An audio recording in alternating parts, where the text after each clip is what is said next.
Hi, I'm Wade Harvey. Welcome to part 3 of putting the pieces of .NET together.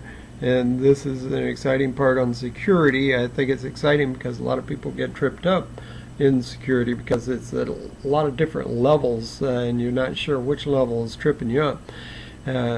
So in security there's two parts of it. It's called authentication and authorization. This is confusing because both words look very similar. But authentication asks, who is this person that I'm talking to? And authorization asks, does this person have the permissions to access the file that they're trying to get at? So there's two different levels of security.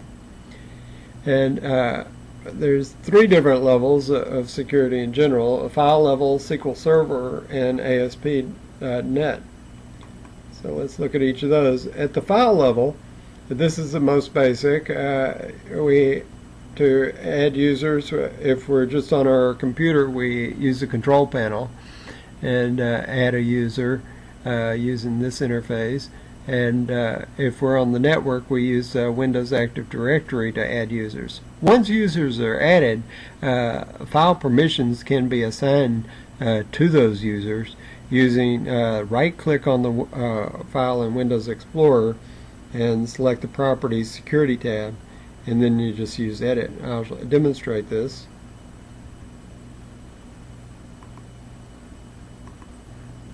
Okay, we'll go to this document. It doesn't really matter which file it is. I right-clicked on it.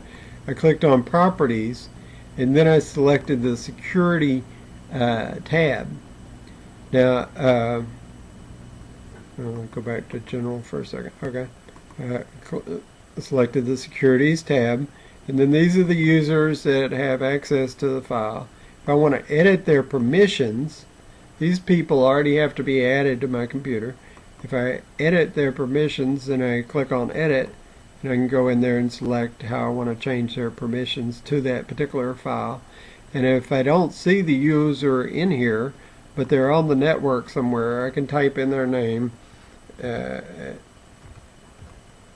like this and click on Check Names, and it'll find if that person's available. This one's not. But the key there is that the person already has to be on your computer. An account has to be created for that person on your computer or in the network somewhere so that you can assign them permissions. So that's assigning permissions at the file level.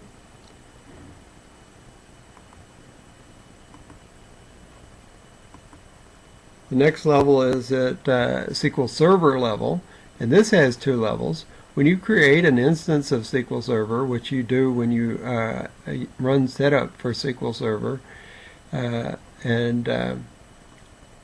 you can assign whether you want SQL Server authentication or mixed mode.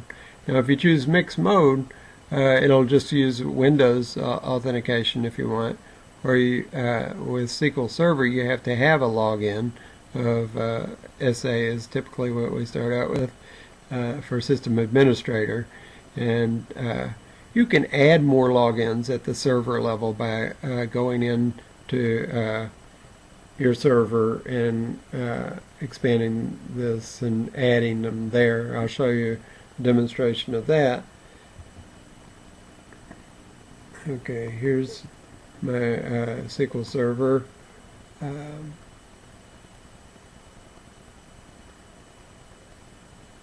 under the Security tab let me close down this other thing so it won't be so confusing. Sorry about that. Okay, here's my basic instance of SQL Server. When you install SQL Server Express, the instance that gets installed is called your computer name plus / SQL Express, or it can be just period / SQL Express or localhost SQL Express.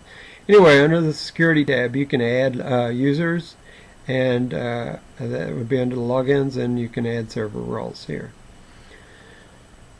Okay, at the database level you can also add security, And here for like North Wind, you click on the security tab, and it exposes the users where you can add more users, and you can add roles there.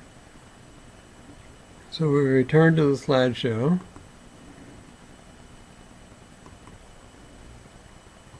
Okay, we did at the server level, and we did at the database level, and now we're looking at ASP.NET. And there's two ways to set this up. You can use the ASP.NET configuration tool, which is in the upper right hand corner of your project when you're working in Visual Studio. It's got a hammer and something other tools on there. And when you're or you can do it programmatically. Either way, ASP.NET SQL membership provider is the default provider, and you can specify which database you want your SQL security tables to go in by using the web config. Use a connection string in there to point to your database. And these are the default tables installed, and you can add users, roles, and give permissions either programmatically or using the configuration tool. Now, a common question that I get is how do I find out who's using their process, or a common question I have. So the easiest way to do this I found is use the task manager and right-click on the application and say go to process, and the process will show who the user is. I'll demonstrate this. Here's under processes. I'll demonstrate this. So we go into the start button. And you can also start Task Manager by doing Control-Alt-Delete and selecting it from there. But I'll just do it this way, Task Manager. Okay, and then we go to Applications. We click on the application. This is a development server. Then you right-click on it, and you say this one at the bottom says Go to Process, and that tells me that Wade Harvey is who's using that. So that's who needs to have the rights to use whatever I'm trying to use in my this is because I'm running in development. If it was production, it would be somebody else. I use our machine directly. Okay.